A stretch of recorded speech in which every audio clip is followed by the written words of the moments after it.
Boa noite, que possamos congregar nossos corações das diversas localidades onde estamos, em sintonia com o Mestre Jesus, não é?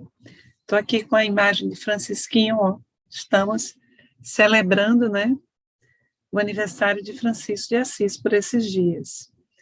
Então, rogamos também as bênçãos de Pai Francisco e de Joana de Ângeles, que ela possa também nos inspirar, nos ajudar no estudo de hoje, que foi organizado a partir dos textos da benfeitora Joana de Ângeles.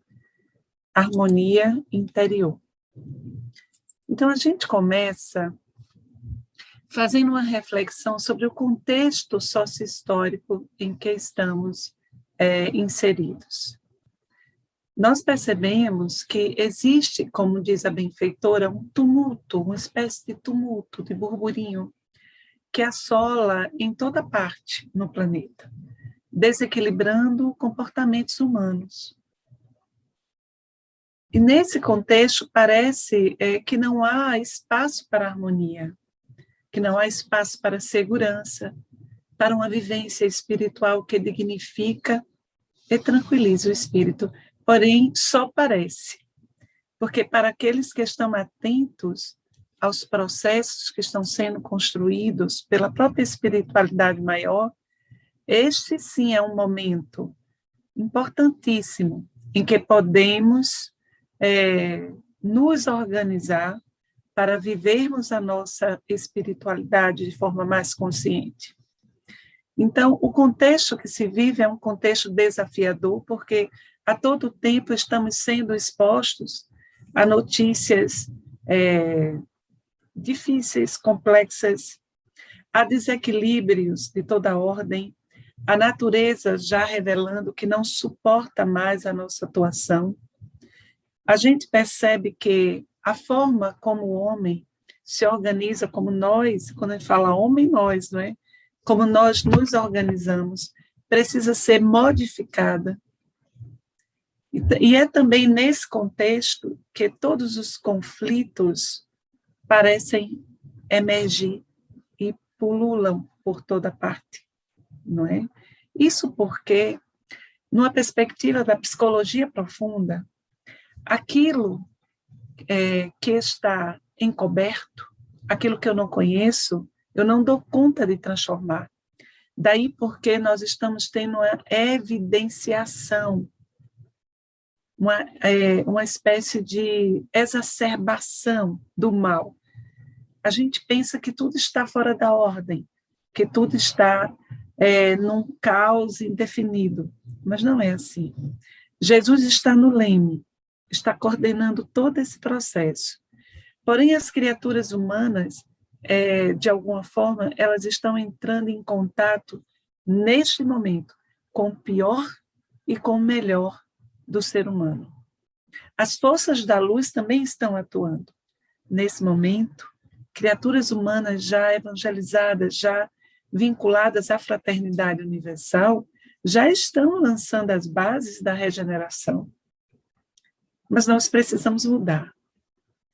Nesse momento também, milhares de irmãos nossos estão tendo a última oportunidade aqui no orbe Terra.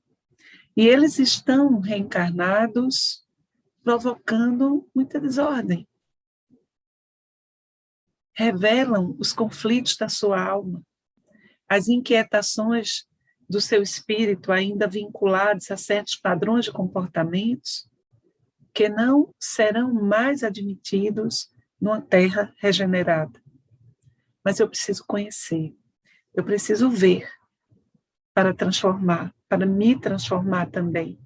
Então, nunca foi tão importante trabalhar de forma consciente pelo nosso equilíbrio interior, pela nossa harmonia interior. A doutrina espírita, ela é toda uma proposta de autorregulação, é uma proposta de autoharmonização, porque nós aprendemos que estamos aqui passando por mais uma existência, por mais uma experiência, e que essa experiência ela tem um sentido ético para nós. ela está nos convidando ao amor, à reflexão, à transformação. Então, à medida que estudamos os postulados do Espiritismo, a tendência, se assim estivermos compreendendo profundamente esses ensinamentos, é soltarmos as muletas seculares, ou seja, aqueles mesmos padrões de comportamento, aqueles mesmos padrões de pensamento, a forma de cultivarmos nossas relações, as nossas emoções. Então, a doutrina espírita é um convite a essa virada de espelho. Eu preciso me olhar, eu preciso me dar conta de mim. E o trabalho da harmonia interior, ele é meu, é intransferível, não posso delegar a ninguém. E em outro momento da nossa infantilidade espiritual, nós delegávamos a nossa harmonia aos santos. Até muito pouco tempo, nós tínhamos uma tendência a buscar os médiuns, as pessoas que se destacam, até na própria doutrina espírita, não é? Mas nós não podemos garantir que a nossa harmonia ela vai ser alicerçada a partir do comportamento do outro, desta ou daquela personalidade. E é por isso que, neste momento, a doutrina espírita ela segue e ela vai se desenvolver não em torno de certas personalidades que são e foram muito importantes para nós, porque, como crianças, nós precisávamos desses faróis. Precisávamos do sacrifício de um Chico, de Divaldo, não é? Dona Ivone, outras personalidades que trouxeram todo esse legado do senhor Allan Kardec, todo esse legado de conhecimento que hoje nós estudamos, que nós temos acesso. A proposta neste momento histórico, sócio-histórico, é de autonomia. A gente precisa assumir a responsabilidade pela nossa harmonia interior e, via de consequência, pelo nosso processo evolutivo. Tudo já está posto, todas as ferramentas estão aqui. Então, o momento é um momento de tomada de decisão. Como eu posso desenvolver essa harmonia interior? Esse é o ponto que a gente vai trabalhar aqui. Então, a gente vai buscar a personalidade do apóstolo Paulo. A gente vai trazer aquele momento em que Saulo ele se revestiu da persona do contexto em que ele reencarnou. Vocês imaginem, meus irmãos, que Saulo ele reencarna em Tarso porque havia uma programação adredemente organizada pelos benfeitores espirituais, pelo Cristo, pelos espíritos que tutelam o desenvolvimento da Terra, dos habitantes do orbe Terra. E havia um planejamento para Saulo. Ele iria encarnar aqui na Terra, ele iria passar por todo um processo educativo, mergulhado na carne, não é? Para que tivesse condições, a sua personalidade vigorosa, decidida, tivesse condições de levar a boa nova para além da Judéia, para os gentios. E por isso ele renasce em Tarso, e lá ele tem acesso a uma educação cosmopolita, ele tem acesso a uma cultura que não iria se restringir apenas à cultura judaica. Não obstante, ele nasce em berço de ouro entre os judeus. E de uma inteligência vigorosa, de uma personalidade extremamente estuante, assim, sabe? De se impor, de se colocar. Ele se torna um profundo conhecedor da Torá. Recebeu, inclusive, os cuidados e a tutela espiritual de um espírito nobre que foi Gamaliel, para que o seu coração fosse forrado nos mais belos princípios da lei antiga. E tudo estava preparado. Mas o que fez Saulo? Saulo deixou que o seu coração, o seu pensamento ficasse todo colado à persona, à nova personalidade. Ele se perdeu de Paulo. Paulo, o apóstolo, que ele seria. E aí a gente traz a figura de Saulo para iniciar a nossa reflexão. Ele precisou fazer toda uma jornada heróica. Ele precisou se perder. Ele precisou caminhar desconectado para iniciar um processo de conexão com o seu si profundo, com o seu self, ou seja, com a vida que ele deveria viver, com a sua essência, com o seu propósito. Então, em que medida nós também estamos caminhando, vivendo a vida que não devemos viver? Desconectados da nossa essência, do nosso propósito. Em que medida estamos desvinculados dos propósitos do Pai para a nossa felicidade? A gente começa já colocando esse questionamento. Porque a reencarnação é todo um propósito de reconexão. Nós vamos passar por experiências que vão ajudar, através da travessia, né, dos processos nos quais nós iremos nos vincular. Essas experiências vão nos ajudar a estabelecer a conexão com o divino em nós, com Deus em nós. Mas Saulo, ele se perdeu. E se transformou no primeiro algoz dos cristãos. Ele que veio para ser um cristão tão vigoroso que iria levar o evangelho para os gentios. E ele foi mais longe, porque a amorosidade do Cristo, na grandiosidade da tarefa que ele tinha que resolver, propôs que ele iria ser acompanhado pelo seu amigo, por um amigo do seu coração, que foi Gesiel.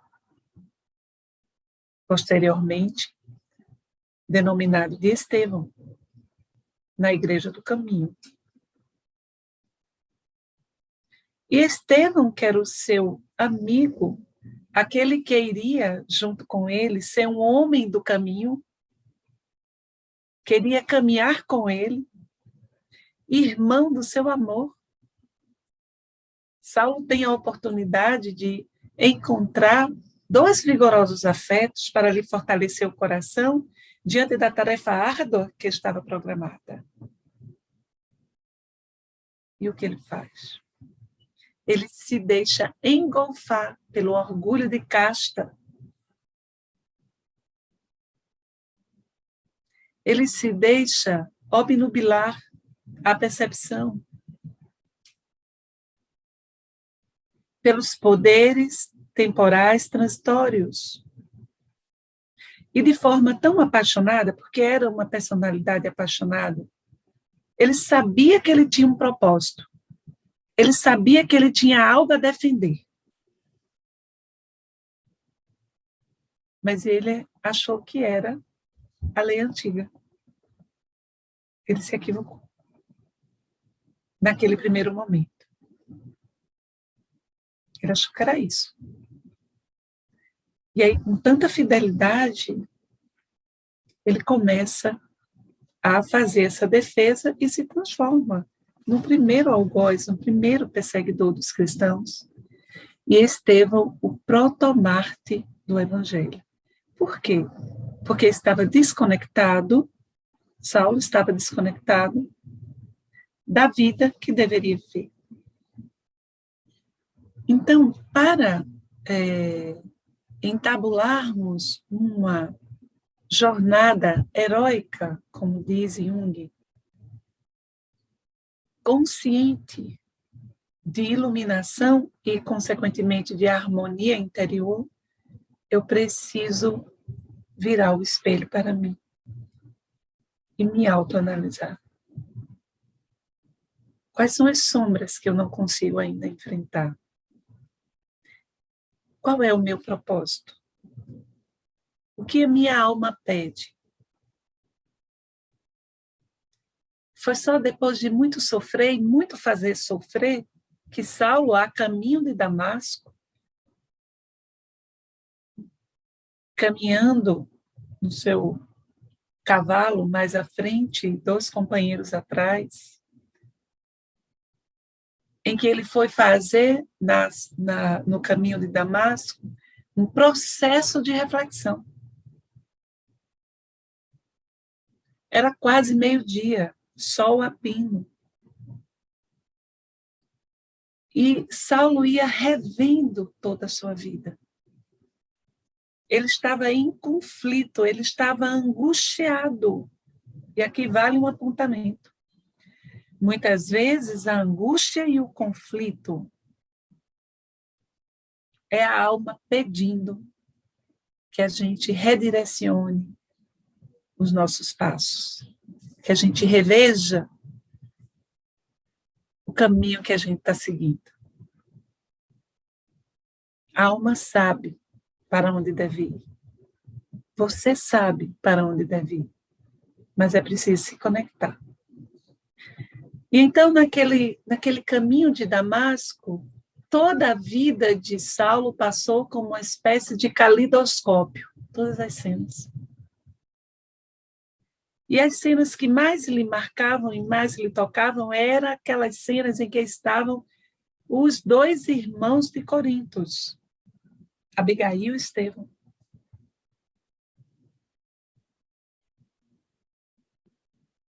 Quem são as pessoas que ocupam seus pensamentos? Quem tira a tua paz interior?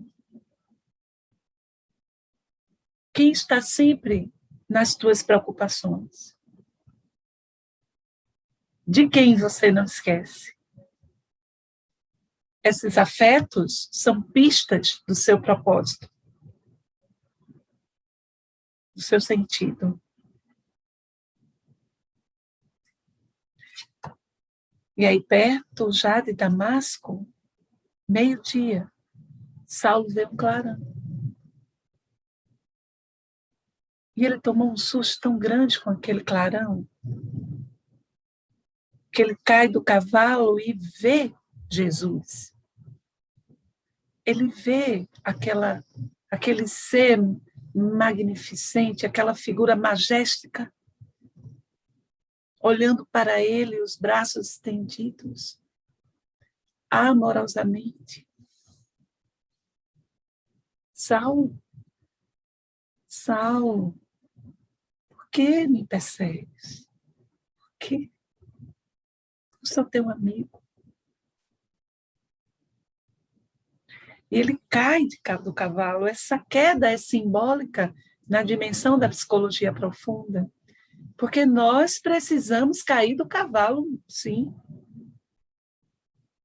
Há quedas do cavalo que são, assim, sabe, urgentes, para que a gente comece a dar conta.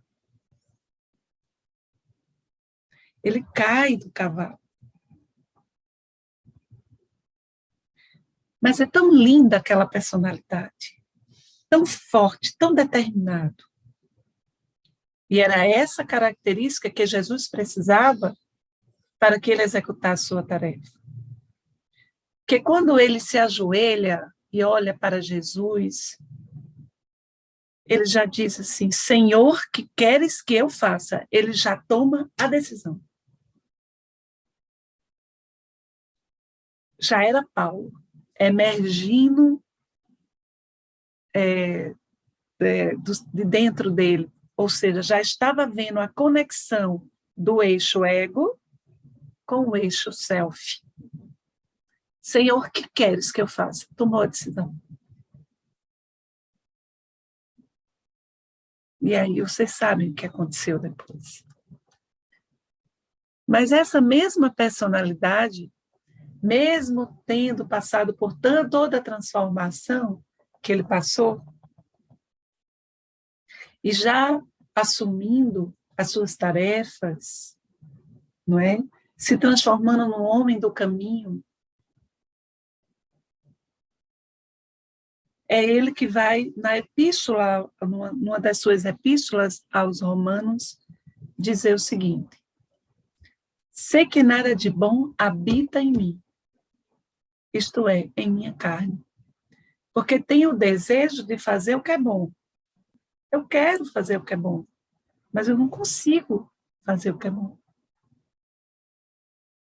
Pois faço não o bem que desejo, mas o mal que não quero fazer. Esse eu continuo fazendo. Assim encontro essa lei que atua em mim. Quando quero fazer o bem, o mal está junto de mim. E aí, então, Paulo aqui, ele mostra que nós não vamos nos iluminar de uma hora para outra. O processo de iluminação interior, a jornada heróica do ser, não se dá de uma hora para outra. É um processo. E que nós vamos precisar caminhar junto com as nossas sombras. A luz e a sombra junto. O melhor de nós e o pior de nós caminhando. Até que toda a sombra se dilua sob a força da luz, que nós persistentemente trabalhamos para que prepondere em nossa estrutura interna. Faz sentido? É isso que Saulo está dizendo. Olha, eu quero fazer o bem, mas eu ainda não consigo fazer todo o bem que eu quero, porque o mal e o bem ainda caminham comigo.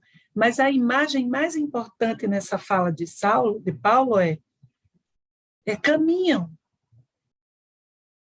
Que você não deve, que para que o bem ele se realize completamente e você viva essa harmonia interior, você vai ter que passar pelo conflito de olhar para a sua sombra e olhar para as suas questões. Você tem que se perceber. Enquanto você não se percebe, você não se ilumina. E nós não podemos mais caminhar em estado de inconsciência. Não temos mais tempo, pelo menos nesse planeta. Em outro orbe tem. Você quer ir para lá? Está tudo por fazer. Nem palito de fósforo tem. Mas você pode continuar lá, seu processo. Aqui, na Terra, aqui é preciso decidir agora. Nós estamos no momento da passagem do mancebo rico. Jesus olhando para ele, dizendo, vem, segue-me. Senhor, mais, vem, segue-me. E ele pensando nas corridas de bigas. Vem, segue-me. Deixa-me primeiro, permite-me primeiro, Senhor. Não há mais tempo. Nós estamos exatamente nessa posição do mancebo rico. Não há mais tempo. É para decidir agora.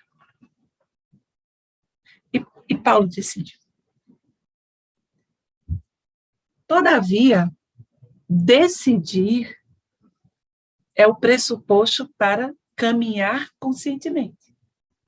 Você toma uma decisão e você dá um rumo consciente à sua existência. Isso em vários níveis. Faz sentido? Mas não quer dizer que porque você tomou essa decisão, que você já resolveu todos os seus conflitos. Não, colega, agora é que o negócio vai aparecer. Porque você resolveu olhar. Você resolveu fazer a jornada heróica. Então, a sombra vai emergir conscientemente. Aí vem essa fala de Paulo. Olha, eu quero fazer o bem, eu decidi fazer o bem, eu faço o bem, mas o mal eu percebo que eu ainda faço. E eu percebo o mal que existe em mim. E está tudo bem. Por quê? Porque o processo de iluminação interior e de harmonia, consequentemente, é um bordado delicado. É preciso tempo, não se pode fazer às pressas. É uma fina tapeçaria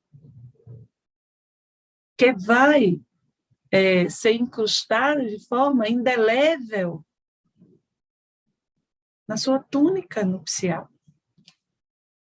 E aí, então, a benfeitora, não, vamos a benfeitora ainda não, vamos lá, na esteira do que nós estamos dizendo, construindo aqui, trazer a questão 919 do Livro dos Espíritos.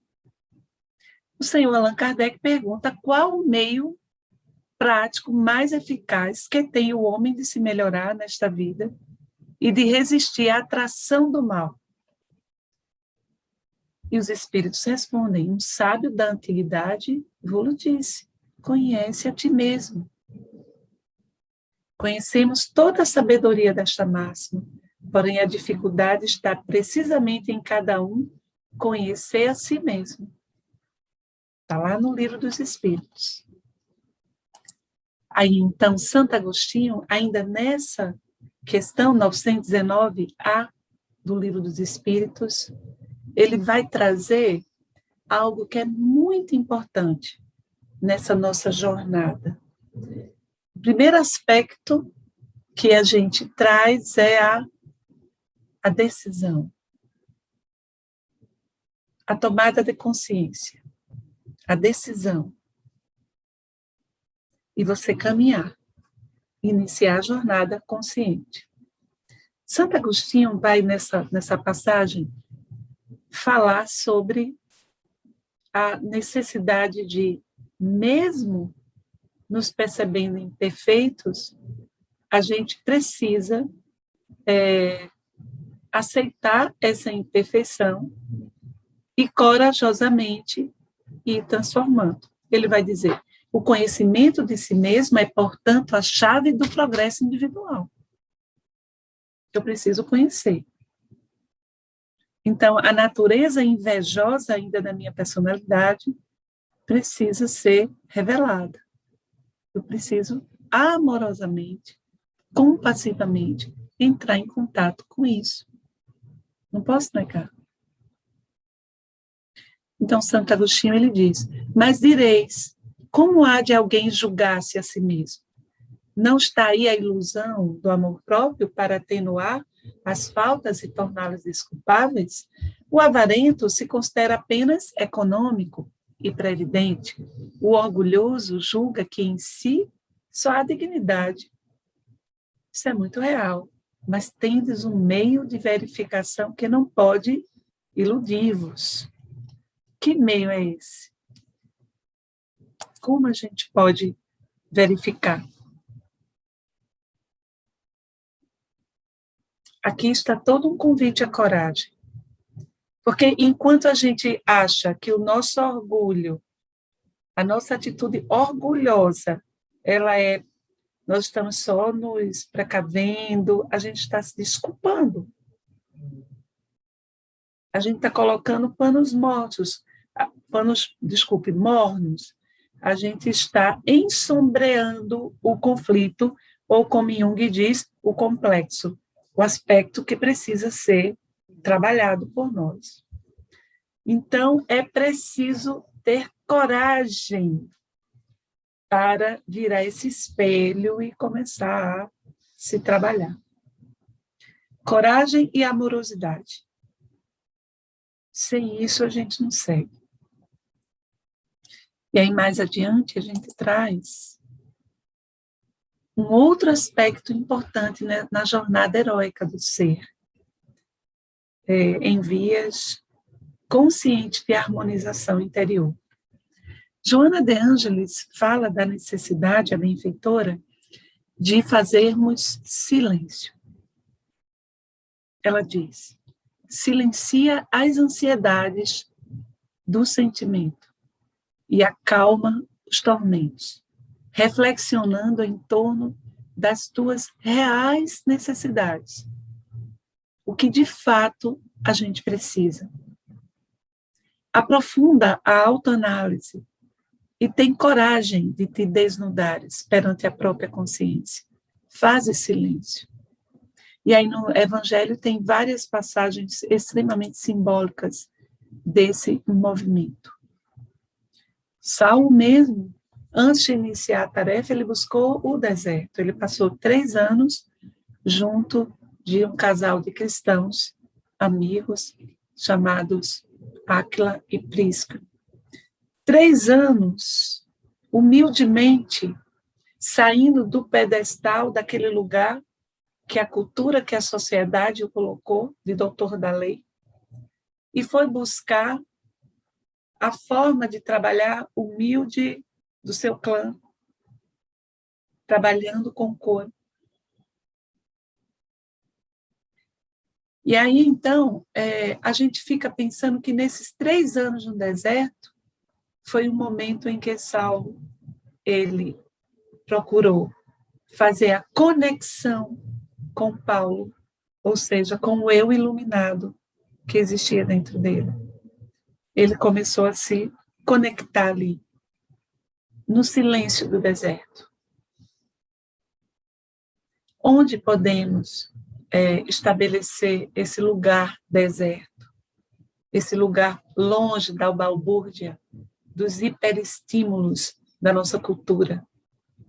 Nós devemos ter esses lugares de recolhimento, de meditação, de trabalho, em que a gente possa silenciar esse tumulto, essas vozes tumultuárias que tomam conta do nosso pensamento, que perturbam as nossas emoções, essas vozes internas. Mas para isso é preciso humildade. E Jung, ele vai dizer o seguinte, ele vai trazer uma passagem que a primeira vez que eu li, eu fiquei assim muito tocada. Ele diz assim: que insensata eu fui, como me esforcei para forçar todas as coisas a harmonizarem-se com o que eu pensava que devia ser. Mas a proposta de Jesus para nós é uma proposta de harmonização de dentro para fora. Não é o mundo que tem que se harmonizar a gente. Não são as pessoas que têm que se harmonizar a gente. Nós precisamos nos harmonizar para refletir a harmonia no mundo. Que insensatez achar que podemos controlar o mundo, as coisas e as pessoas, fazer com que elas pensem, sintam, assim como para nós é a melhor forma, a mais harmonizada. Insensatez. Trabalho vão. O trabalho real, concreto, que devemos fazer a toda decisão é da nossa harmonia interior. E para isso precisaremos decidir. Precisaremos de silêncio, precisaremos de coragem, precisaremos de humildade. Esses são os conceitos que nós estamos construindo no nosso estudo. E aí, então, a gente vai trazer um conceito também que a benfeitora Joana de Ângeles sempre está falando nas suas obras, sempre retomando, e que Jesus também falou, está na síntese crística do Evangelho. Amar a Deus sobre todas as coisas, com todas as forças do nosso coração, e ao próximo como a si mesmo. Não há condições de amarmos a Deus, nem ao próximo, se não amarmos a nós mesmos. A via de acesso ao amor a Deus não pode prescindir desse amor por mim, reconhecendo minha humanidade, o meu vir a ser, a minha fragilidade, o meu tamanho moral. Qual o meu tamanho moral? Qual o meu lugar? Onde eu estou? Eu já consegui caminhar até aqui. Falta muito, mas olha, eu já consegui chegar até aqui. E é a gente começar a desenvolver essa autocompaixão, a gente começar a acolher a nossa incompletude, a nossa imperfeição, não para nos justificarmos, mas para entender como uma fase de um processo, e não como algo que nos puxa para baixo e nos deprime. Então, June Singer, que é uma psicanalista indiana, ela diz assim: quando a pessoa consegue manter-se junto à sua alma, e foi isso que Saulo foi fazer no deserto, foi ficar junto da sua alma, e consegue conferir à sua própria alma um valor mais alto, ela compreenderá que problemas, fracassos, humilhações, embora pareçam proceder de fontes externas, estão, na verdade, dentro dela mesma. E que, se forem entendidos por essa perspectiva, têm o potencial de enriquecer a vida. Faz sentido? Mas isso só pode acontecer se a vida interior, esse repertório interior, a alma, o espírito, for percebido como de valor igual ou até maior que o do mundo exterior. Faz sentido? É importante a gente começar a pensar sobre isso. Eu dou valor à minha alma? Eu dou validade ao meu mundo interior? Mas Emmanuel vai trazer uma proposta também aqui. Além do alto amor, além de buscar o silêncio, Emmanuel vai trazer também como um recurso de autoiluminação o trabalho. Recurso de harmonia, o trabalho. O trabalho é lei do universo. É lei interplanetária. Todos trabalham. Jesus disse: meu Pai trabalha e eu também trabalho. Então, Emmanuel, pela psicografia do nosso querido Chico, no livro Busca e Acharás, ele vai dizer o seguinte, num capítulo chamado Sugestões e Paz. Quando puderes e onde puderes, guardando a consciência tranquila, trabalha sempre, sempre servindo.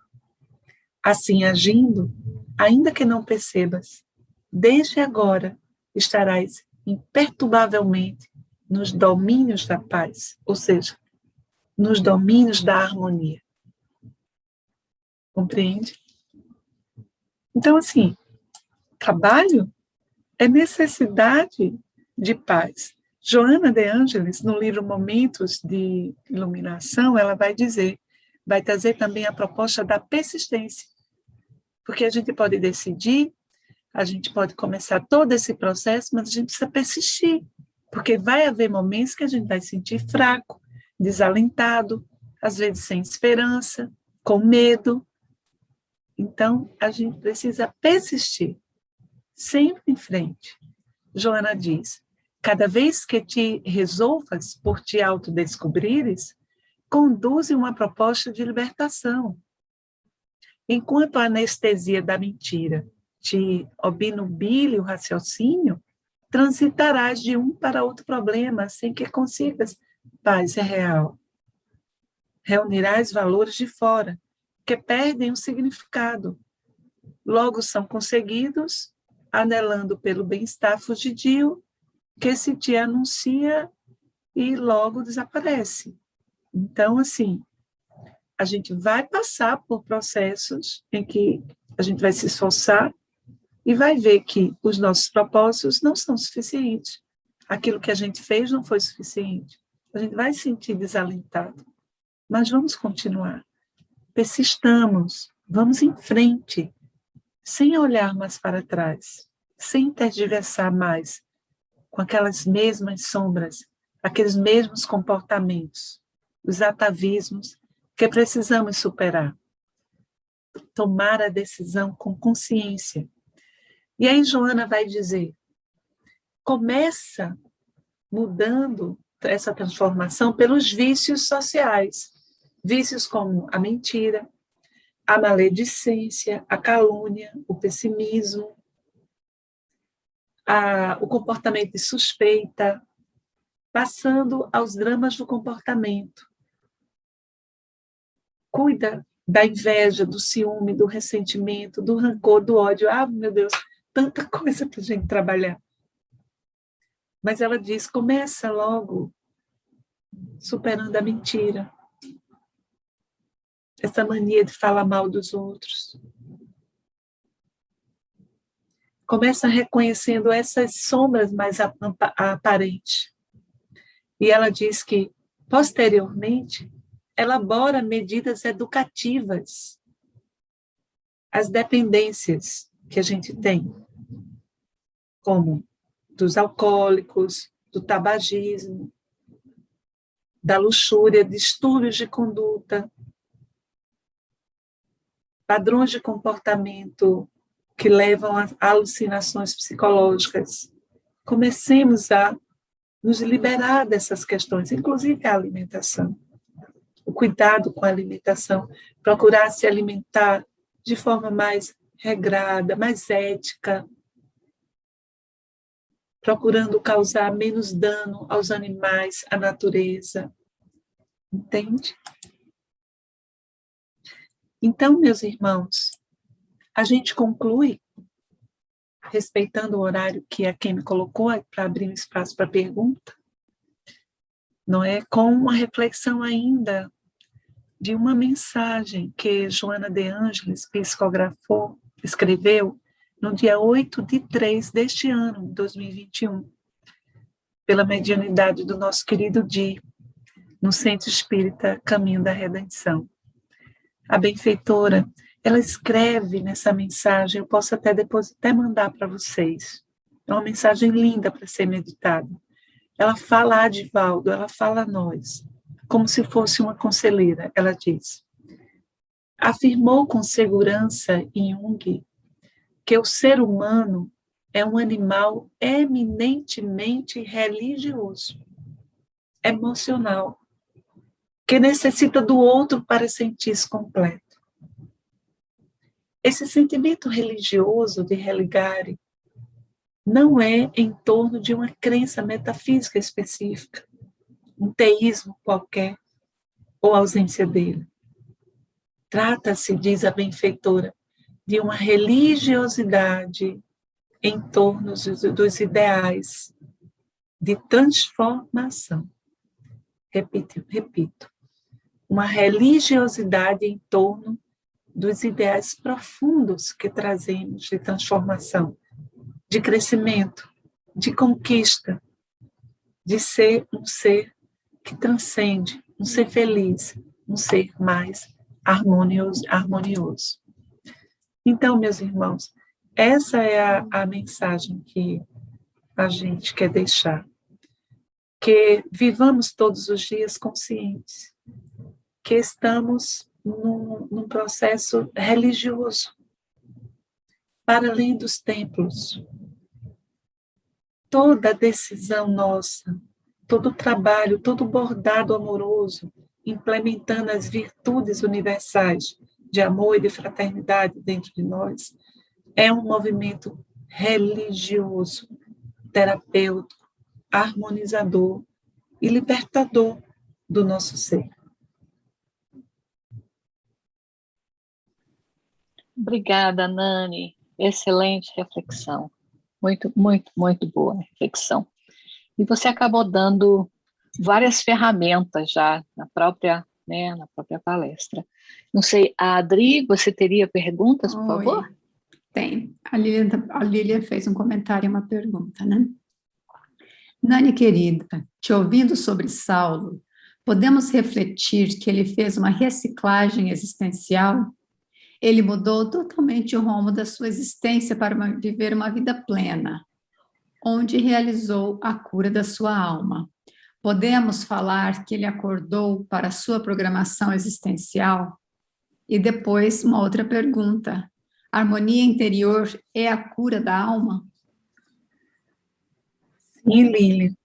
É a personalidade decidida de Saulo em se transformando, em encontrando, em se conectando a Paulo, não é? Fazendo a conexão do eixo ego com o eixo self, não é? Que é o seu propósito, ele vai, sim, viver a sua programação.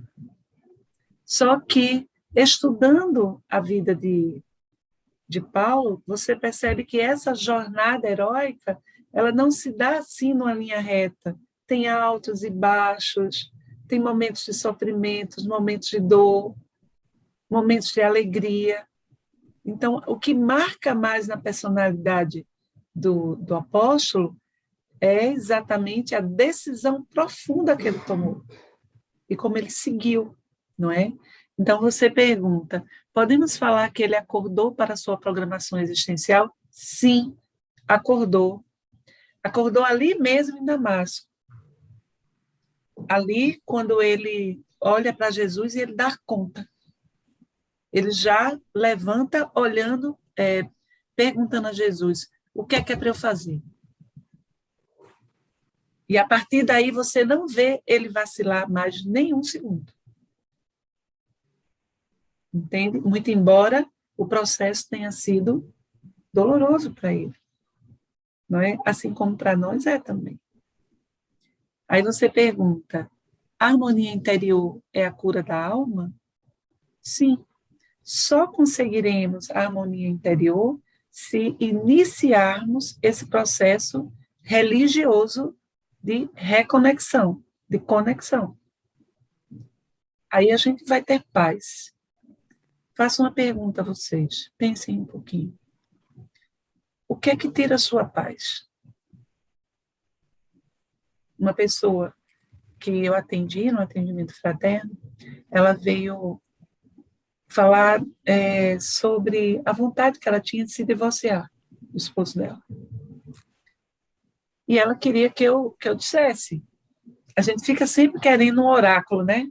Uma pessoa que diga para a gente fazer as coisas, para não assumir responsabilidade. Isso não é espiritismo. Os espíritos superiores não se metem na nossa vida, nem dão conselhos pessoais. Quem dá é espírito igual ou pior que a gente. Porque nós é que temos que assumir a responsabilidade. A gente tem que decidir. Então, no que ela pergunta para mim, eu devolvo para ela o seguinte: o que é que vai te dar paz? Pense, se você se divorciar do seu esposo, você vai ter paz ou você vai perder a paz? Mas pense profundamente. Não precisa nem me responder agora. Mas ela parou lá no atendimento fraterno mesmo, e ela meditou um pouquinho e ela disse, assim pensando, eu vou perder a paz. Ela já sabia que ia perder a paz. Mas ela queria ouvir de alguém. Na verdade, ela estava precisando acabar um tipo de casamento. Aquele casamento que ela e o esposo dela estavam construindo. Esse estava desgastado. Mas ela precisava casar de novo com esse mesmo homem. Um novo casamento. Então, esse ano eu estou fazendo 30 anos de casado. Agora em novembro. E fazendo uma avaliação, eu fico pensando que em 30 anos eu casei várias vezes com o Alfredo. E tive alguns divórcios dentro desse casamento. Porque a gente vai deixando para trás aquele modelo de vida, aquilo que a gente achava que devia ser, e a gente vai amadurecendo, a gente vai se transformando. Isso é processo. Paulo, para ser Paulo, ele passou por isso. Ele vai percebendo o que precisa deixar para trás, o que vai com ele. Entende? Então, a questão é, o que é que te dá paz? E o que é que te perde? Grava isso. Se você seguir por esse caminho, você vai ter paz ou vai perder a paz? Eu uso essa pergunta para mim direto, para me manter nos trilhos da minha iluminação. A próxima pergunta veio privada. Como desenvolver o auto-amor? Através da compaixão, da autocompaixão.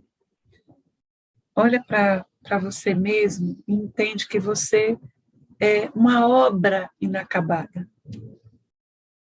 Todos nós somos uma obra inacabada. Mas vê que bonito. Uma obra quer dizer algo belo e maravilhoso vai resultar do seu processo. Então, inacabada, porque ainda há muito por se construir, muito por se trabalhar. Lembra da filiação. Somos filhos de Deus. Tudo que Deus faz é belo e bom. Nós ainda que não conseguimos perceber o belo e o bom dentro de nós. Então, auto-amor, autocompaixão, aceitando o seu degrau, onde você está. Eu cheguei até aqui. Agora eu vou trabalhar para avançar um pouco mais. A Lília novamente traz o Paulo. Nani, o exemplo do Saulo pode ser aplicado a nós? Será que estamos tentando fazer a reciclagem? Será que em algum momento saímos do trilho? Saímos e vamos sair várias vezes ainda. E está tudo bem. O importante é voltar para os trilhos. A cada saída do trilho, a gente vai passando por tantos reveses, por tantas dificuldades, como efeito da nossa incúria, que a gente vai fazendo os construtos. Então, é perfeitamente lógico, no vir a ser, que a gente saia dos trilhos. Vamos deixar dessa ansiedade. A questão que Jesus quer que a gente decida e a gente siga. Agora, claro que a gente vai sair dos trilhos. Não é? Eu não estou vendo ninguém alado aqui, nem eu, só Chiquinho aqui atrás. Tem as asinhas dele. A Norma pergunta: o que devemos enxergar em nós quando estamos em conflito? Mesmo sendo estudiosos, orando todos os dias, como modificar? Quando estamos em conflito, a palavra já está dizendo, se existe o conflito, gente, eu vou usar uma imagem, ela é um pouquinho nojenta, mas o conflito emocional é como se fosse um furúnculo. Sabe um furúnculo? Aquele caroço quente, que dói, que lateja? Eu preciso olhar para ele. O conflito é como se fosse esse furúnculo. Eu preciso olhar. Mas para resolver esse conflito, como um furúnculo, eu não vou só sarjar. Se eu sarjar, vai parar de doer, eu vou botar um remedinho ali. Mas o furúnculo é tão nojento, eu vou inventar outra alegoria. O furúnculo, ele está falando de algo na corrente sanguínea que eu preciso trabalhar. Assim é o conflito. O conflito é a sombra aparecendo. Então, o conflito que aparece na sua alma, a angústia, é um chamado da sua alma para algo que você precisa dar conta. Algo que aconteceu com você, algum trauma, alguma experiência, questões que você precisa entender. Sempre que ocorre o conflito, há uma convocação à autoanálise. Então, a resposta é como enxergar os conflitos, como oportunidade. Veja que parece paradoxal, você não consegue a harmonia sem o conflito. Você precisa atravessar o Hades, como diz Jung, não é? O conflito, para construir a harmonia real. Há momentos que não dá para a gente colocar mais um lençol em cima, uma capa, cobrir de 7 capas, porque não adianta, a gente vai ter que olhar. Como ter uma vida mais interiorizada para ter maior profundidade na consciência? Essa é uma resposta tão pessoal. Eu acho que o estudo de hoje, ele mostrou um caminho, não é? Várias questões que a gente colocou aqui, mas cada um sabe de si, cada um sabe onde precisa transformar, cada um sabe onde precisa exercer paciência, persistência, porque a jornada, como diz Joana, é do herói, e o herói, que somos nós, temos questões muito pessoais. Então, o que é bom para mim pode não ser para Jupira. Pode ser que Jupira já esteja lá na frente, sabe? E que eu precise ir por um caminho que Jupira já passou. E ela já está na condição de olhar para mim e dizer, vem, Nani, eu vou te ajudar aqui. Então, não existe uma fórmula, vai aqui por esse caminho. Existem esses princípios, esses valores, esses conceitos e essa decisão de seguir. Faz sentido? Não sei se eu estou muito abstrata,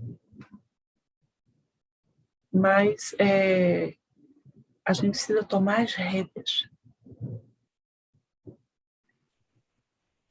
Você diria que para conquistar a harmonia interior é necessário esforço constante nas mais variadas situações do cotidiano, até mesmo naqueles mais adversos? Sim. Sim. Tem que ter esforço. Se não tiver recomeço, persistência e esforço, como que a gente vai esperar? Agora toma cuidado, que também tem que ter descanso. Não se cobra tanto, nem exige de você mesmo algo que você não está pronto. A natureza não dá saltos. Então, assim, você vai iluminando aquilo que você é capaz de iluminar. Senão você vai ficar ansioso. Há aspectos da nossa personalidade que precisam de tempo para que a gente transforme. Se você mantém em controle, mesmo que o conflito ainda exista, está tudo bem. Não fica angustiado se você ainda, como diz aqui em Pernambuco, ainda é pirangueiro. Quando Jesus pede que você fraternize e você é avarento, aqui a gente chama pirangueiro. Entende? Eu não consigo, Nani, eu não consigo dar as coisas, eu sou assim ainda. Tudo bem, calma. Comece compartilhando o que é possível. Até que você vai se desapegando. E vivendo o seu processo. A harmonia interior é um estado das almas dos mais almejados, mas também um dos mais difíceis de ser alcançados? Não. Sabe por quê? Porque quando você tem a consciência tranquila que você está fazendo o que pode, o que deve, que você está no caminho, você fica calmo. O que tira a paz da gente é o estado de inconsciência. É a gente desistir. É a gente deixar de fazer o que a gente precisa fazer. Entende? Então, assim, a harmonia interior é possível, sim. Hoje a gente já pode começar a sentir essa harmonia. Não será aquela que sentiremos mais adiante, mais plena, não é? Mas é uma harmonia possível, que pode ser construída a partir das escolhas, das decisões. Cuida do teu lar, cuida da tua casa. Preste atenção ao ambiente da tua casa. Coloca flores. Usa as coisas que você tem de bonito com as pessoas que você ama. O povo fica guardando a toalha mais bonita para quando? Para cobrir o caixão? A louça mais bonita para o momento mais especial? Usa a tua louça mais bonita, teus copos mais bonitos. É claro que você não vai usar todos os dias, que dá trabalho, mas final de semana, faz uma mesa bonita, compartilha, bota flores na casa, observa o que você já conquistou. de bom, de fraterno, as bênçãos que estão na sua vida. Não é? Às vezes a gente não tem paz e não tem harmonia porque simplesmente a gente não para. Não para sequer para usufruir. Eu tenho dado muito valor, a pandemia me ensinou isso, a esse estado de presença, de curtir a minha casa, o meu esposo, os meus filhos que ainda estão aqui, daqui a pouco vão seguir, são 2 homens. Então, me delicio assim, sabe? Pedro chega do hospital, que ele está terminando o curso de medicina, aí senta, mãe, não sei o que, aí começa a falar, eu paro o que eu estou fazendo. Não tem coisa mais importante do que ouvir Pepeu. Essas coisas que a gente precisa... Aí o filho está conversando e você, peraí, depois eu... Não. Está ali na tua frente. Ouve, escuta. Compartilha. Assiste uma série de Netflix com seu amor. Não se isola, cada um no seu quarto. Cada um no seu canto. Cria espaços de convivência. Essa lição a gente tem que ter aprendido com essa pandemia. A harmonia tem muito a ver com decisão. E para viver de forma harmoniosa, basta prestar atenção e decidir qual a escolha mais harmoniosa, não é?